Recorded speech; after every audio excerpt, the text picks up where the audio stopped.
opponent. I thought it was our best defensive effort this year. I thought it was the best we played as a team since South Carolina and Ole Miss of last year. I was really proud of the fact that our guys fought through the adversity. We had all those fouls in the first half, and you look out there on the court one time, and we're ending the game with nobody taller than 6'4" out there, and our guys were switching and talking and communicating, and we just didn't give in. And there was a time there where I thought they showed more energy than us in the second half. They were getting to more loose balls, they were getting offensive rebounds, and they cut it to 6, and our guys still found a way to fight through it. And so I was just really proud of our effort on the defensive end, the way we talked and the way we tried to share the basketball on the offensive end. So I think we're starting to see it always makes a huge difference when our guys are not in class and you got the semester break and you get a chance to work with your guys a little bit more than you can when they're in school. And I think we're starting to see a little bit of that pay off, and hopefully our team is continuing to get better. And that's what you want. You want to see your team getting better as you go throughout the season. And, you know, we're doing some different things offensively, and guys are starting to get it a little bit. We still stick the ball a little bit too much. Your guys might want to go one-on-one sometimes instead of just passing the basketball, but that's just natural. But this is a great win for our guys. Rick, the danger of playing a zone is guys get a little passive up there, but is the communication, the energy key to making the zone work like it did tonight? Well, I think our zone is different. You know, when we play that 1-3-1, we want to pressure.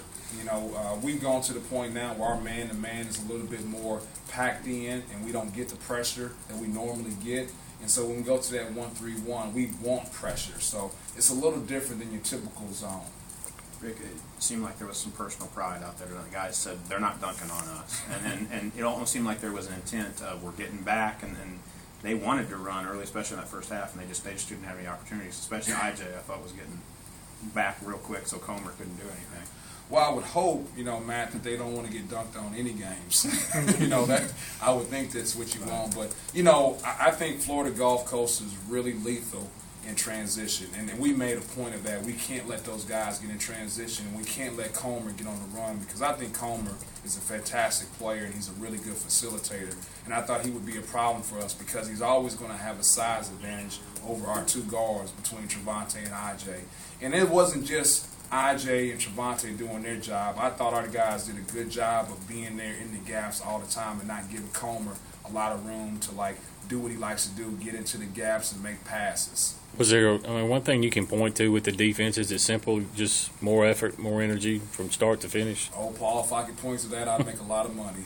So I think one thing is our guys starting to understand, like, this has been really our third game, our second game, where we kind of pulled the reins back on defense, and I think our guys are starting to understand it a little bit more, and obviously we're practicing it more, so I think our guys are getting a little bit more comfortable with the way we're trying to play defense.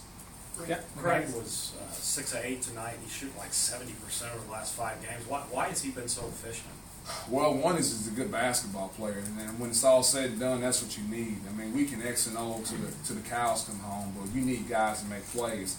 The other thing is, you know, we've showed him a lot of tape of Tony Parker with the San Antonio Spurs and show how effective a basketball player he is without taking jump shots. You know, if you look at how many times that Tony Parker gets into the paint and scores, that's why he has a high shooting percentage. If you look at the shots that Craig is taking, it has nothing to do with shooting. It has him getting into the paint, him finishing at the paint. And I think one thing that's really changed for us is we're setting a lot of ball screens for him, and he does a really good job of refusing ball screens. That's what we want him to do, not use the ball screen all the time, and that becomes a problem for the other team. So